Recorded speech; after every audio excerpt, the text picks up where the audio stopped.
saya bersama kawan sejati saya, sahabat perjuangan saya, Sangka. Oke, malam ini sambil nongkrong-nongkrong biar lebih manfaat, biar lebih produktif, saya dan Ki Sengkek bersepakat untuk membicarakan sesuatu yang hangat, Ki.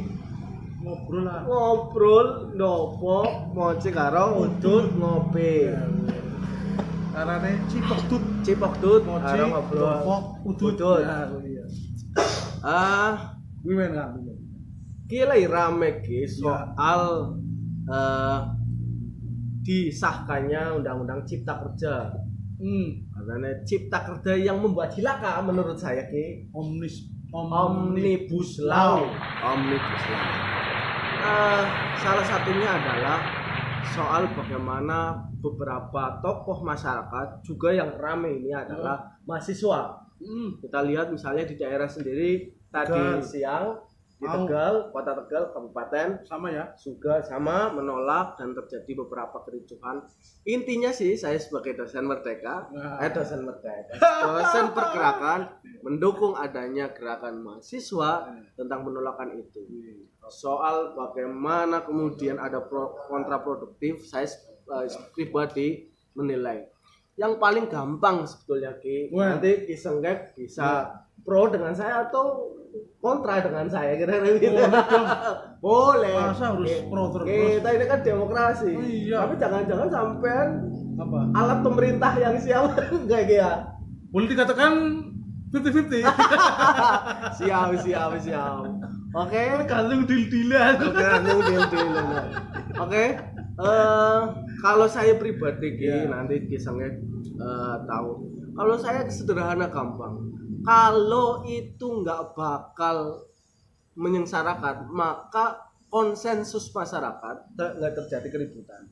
Ini soal bagaimana pembacaan masyarakat secara sosiologis bahwa ketika ada keresahan maka terjadi masalah. Itu antara idealitas dengan realitas nggak ketemu. Idealitas itu menurut saya akan kemudian menemukan satu idealnya ketika kemudian dimaknai oleh realitas, oleh masyarakat sebagai sesuatu yang pro, sesuatu yang ketemu. Sehingga kemudian menurut saya termasuk organisasi mahasiswa yang menurut saya masih intelektualnya masih original, organik, menganggap ini bahwa kemudian sesuatu yang murni, suci dan tidak terkontaminasi. Mudah-mudahan kita berdoa gitu. Tapi begini, ada 3 hal yang saya soroti, termasuk mungkin saya termasuk orang yang agak-agaknya seolah-olahnya peduli dengan keberlangsungan lingkungan hidup kita. Betul. Soal bagaimana ketika Undang-Undang Cipta Kerja ini disahkannya, maka mungkin atas nama pembukaan investasi dibukanya keran investor yang luar biasa. Tapi jangan salah, antara investasi dengan penjagaan lingkungan harus setuju, harus sinkron. Kita nggak bisa kemudian atas nama modernitas, atas nama investasi kemudian menghancurkan alam kita keberlangsungan. Sombong amat. Yang kedua soal bagaimana nasib buruh. Ada beberapa yang dinyatakan pasal-pasal kontroversi tentang bagaimana nasib buruh. Buruh akan kemudian dijadikan sebagai alat kekuasaan kapitalis yang menyengsarakan. Jadi menurut saya bahwa Omnibus Law dari kacamata kemanfaatannya banyak madorotnya. Menurut saya, tapi nggak tahu menurut Ki Sengkek. Yang ketiga, DPR ini kan sebetulnya bagian dari perwakilan rakyat. Wakile. Dan kenapa sih kemudian ini diam-diam? Kok nggak misalnya melakukan jejak pendapat lah, gimana mahasiswa, gimana masyarakat, gimana ormas tentang pendapat ini? Jangan kemudian digedok dulu. Kalau memang kita kan jangan hanya sensus politik saja dong, yang ngomong soal bagaimana ini keberpihakan. Ya sensus kebijakan juga harus diberlakukan. Kalau memang banyak penolakan 80%, 20% ya kita berimbang, akhirnya kemudian menjadi sesuatu yang kontraproduktif. Yang ketiga, menurut saya ini yang paling penting. Paling penting apa gue? Kenapa sih sing arane lembaga pendidikan yang mungkin bahasanya sebagai gawang dari peradaban kok dijadikan seperti kayak perusahaan? Ini kan menurut saya sangat sangat naif, sangat kemudian bahasannya saya nggak tahu persisnya, tapi ini banyak orang yang ngomong bahwa nantinya ya pengelolaan pendidikan seperti kayak perusahaan yang mungkin akan membuka keran-keran kapitalistik. Kita tahulah kapitalisasi pendidikan hari ini muncul sebagai ruang. Ada yang namanya orang yang kaya yang menikmati yang namanya international boarding school. Ini kan sebetulnya ada kelas-kelas sosial yang kemudian dijadikan pendidikan sebagai ini orang kaya yang butuh, ini orang kaya yang kemudian haknya kemudian kita ini negara yang konstitusinya adalah amanatnya mencerdaskan kehidupan bangsa. Betul sekali Ya, sesuai amanat undang-undang dan pembukaan undang-undang dasar bahwa mencerdaskan kehidupan bangsa adalah tugas kita semua, khususnya negara.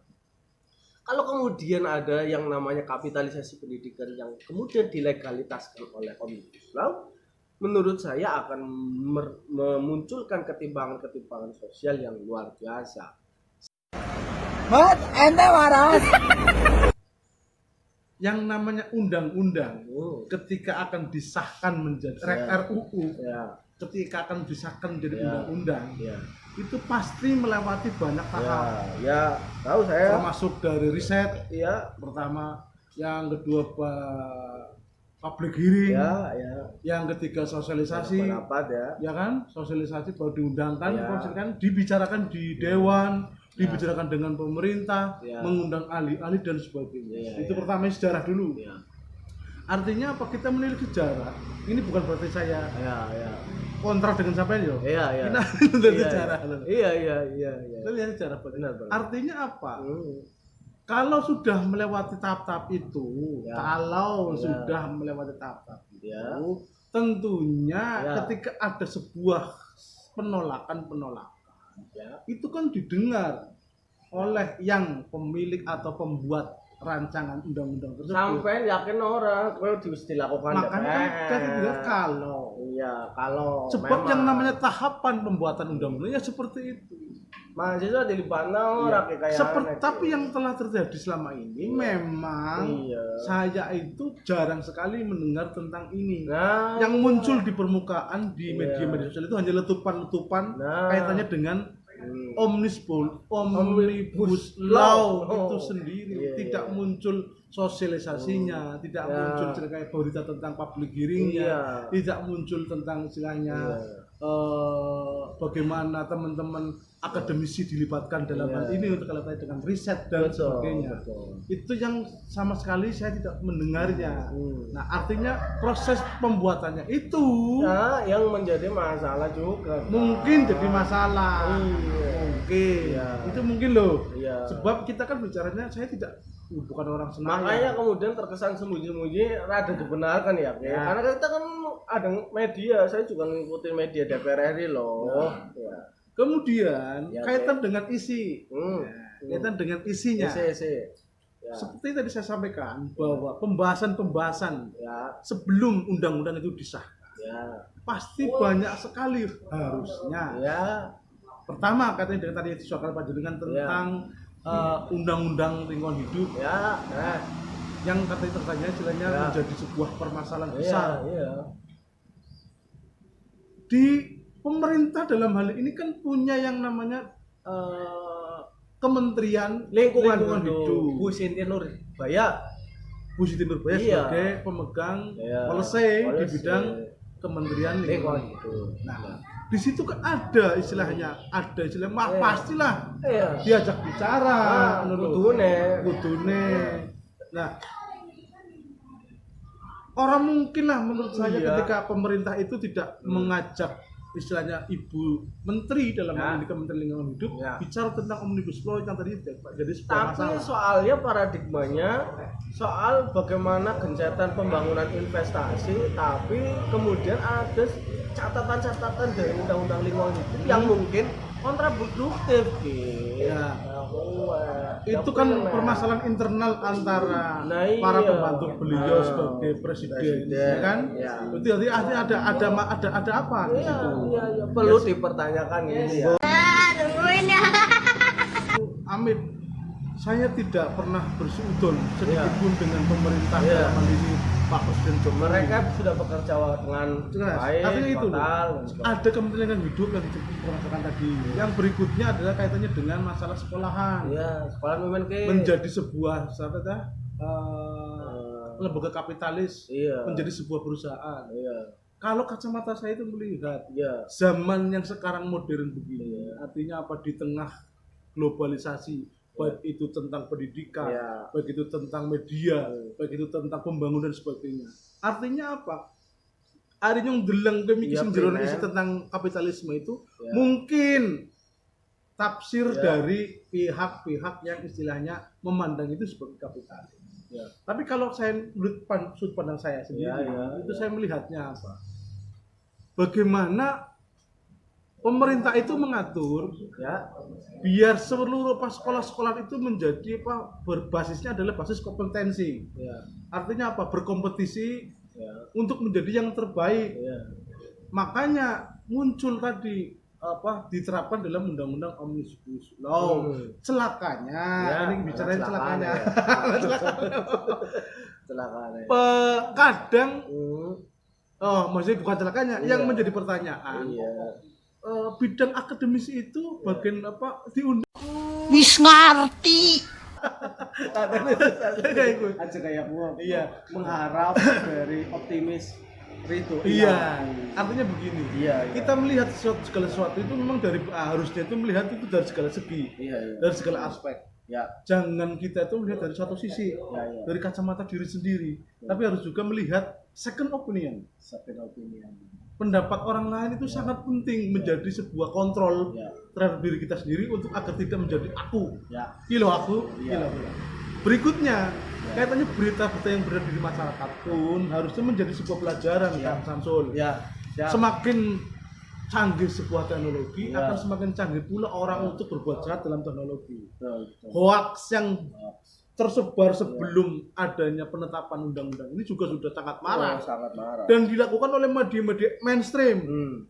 Bahkan media-media mainstream jangan sebut merek ya, bahkan media-media mainstream ikut menyebar hoax yang kebenarannya belum tentu bisa dipertanggungjawabkan. Walaupun juga ada media mainstream yang kita yakin masih independen, mungkin banyak sih, tapi banyak pula yang di luar itu. Makanya kita harus berimbang. Tapi agak-agaknya sampai sama saya sebagai dosen penggerak pergerakan dan Kisengkai sebagai budayawan, agak-agaknya kalau melihat beberapa statementnya Kisengkai hampir sepakat meskipun mau gimana harus sepakat, tapi jebule sepakat ya sepakat tidak sepakat itu kan tergantung dari persepsi. Kita ngiring dari mana kita melihat ngiring ini sampai semangat. Oke, intinya sebetulnya ada kegelisahan problem kebangsaan. Saya kepengen sampai menyanyikan lagunya Slamet Gundono soal kehilangan makna kebangsaan ini. Monggo. Sebelum saya nyanyi siap. Closing statement dulu. Siap. Ngobrol kan ada closing statement. Karo itu di situ ya. Karo itu sudah ngopinya lelet, lesem. Asli dinyong kopi. Yang pertama adalah pertama yang kita harus dahulukan adalah husnudon dulu. Husnudon. Berbaik sangka dengan segala sesuatu yang ada. Yang berikutnya kita juga harus waspada terhadap segala sesuatu yang mungkin bisa terjadi dan akan terjadi. Artinya apa? Kalau tadi pertama adalah kita harus husnudon dulu. Apa yang dilakukan pemerintah ini merupakan sebuah niat baik dari seorang presiden dalam hal ini presiden, dalam hal ini pemerintah, dalam hal ini presiden untuk istilahnya memakmurkan rakyatnya, menciptakan kesejahteraan buat rakyat Indonesia. Tapi kita juga harus waspada. Dalam arti kebijakan-kebijakan itu ditumpangi oleh muatan politis atau tidak. Betul. Belum itu menyangkut masalah hoax dan berita-berita yang tidak benar sesuai dengan keadaan yang sebenarnya. Maka usul saya kepada pemerintah. Usul saya kepada pemerintah. Sebaiknya tinjau ulang saja itu walaupun sudah disaksikan. Pada mekarnya, apa miskin? Ya karena demi usul. Iya, usul pada mekarnya. Artinya begini loh. Kita sepakat kayak jos. Artinya apa kita meninjau ulang itu kan sah-sah. Untuk itu Kewenangan dari pemerintah. Kayak ki carane bubar kabeh. Harus disampaikan. Harus. Kalau kontrol. Kalau mahasiswa itu tidak merasa gelisah dengan kejadian sekarang yang ada di Indonesia, di lingkungan kita sendiri, ya harus jadi mahasiswa. Siap. Macul bae nang dadi buruh. Artinya apa? Berarti salut terhadap mahasiswa. Kita salut dengan mahasiswa. Mahasiswa selalu menjadi sebuah motor penggerak untuk sebuah revolusi maupun sebuah kejayaan dari sebuah negeri. Pasti ada mahasiswa di situ. Nah, makanya kan saya eling mintutur karo teman-teman mahasiswa adik-adik kita. Eling lan waspodo. Ojo grusak-grusu. Ojo dumeh dadi mahasiswa, sekonyong-konyong main lempar batu, lempar kursi. Itu tidak boleh dicontoh. Orang dicontoh, di garis bawahi tidak boleh dicontoh. Bakar bon, lempar kursi, itu tidak boleh dicontoh. Kita harus tahu sendiri, tahu betul, berkaca pada diri sendiri. Kita harus bisa membaca. Pertama membaca diri sendiri, maca lingkungan, maca alam, maca kahanan. Membaca bukan berarti kita membaca itu sekedar membaca, tapi bagaimana memahami situasi dan keadaan yang terjadi sekarang ini untuk kita bisa berpikir menjadi lebih baik di masa yang akan datang. Jangan sampai mahasiswa itu kehilangan makna, kehilangan cinta, kehilangan istilah jati diri sebagai mahasiswa penggerak demokrasi. Silakan curhat ning Banyu nggih. Banyu nang kene ana cerita. Banyu nang kene ana cerita. Ceritane mahasiswa sing goleti makna Keadilan. Ceritane mahasiswa mencari keadilan.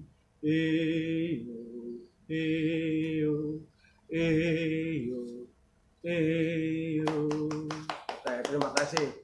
Saya closing statement juga.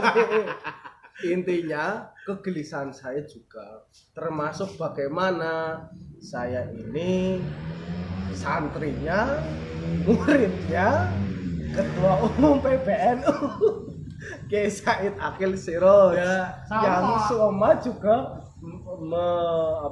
mengalami kegelisahan akan adanya undang-undang cipta kerja Omnibus Law. Terima kasih dari saya. Saksikan channelnya Dosen Pergerakan dengan Ki Sengkek. Nah, juga subscribe, share di channelnya Ki Sengkek TV. Terima kasih. Assalamualaikum warahmatullahi wabarakatuh. Toski. Tadi di luar ada 6 satgas, ada undang yang sudah baik.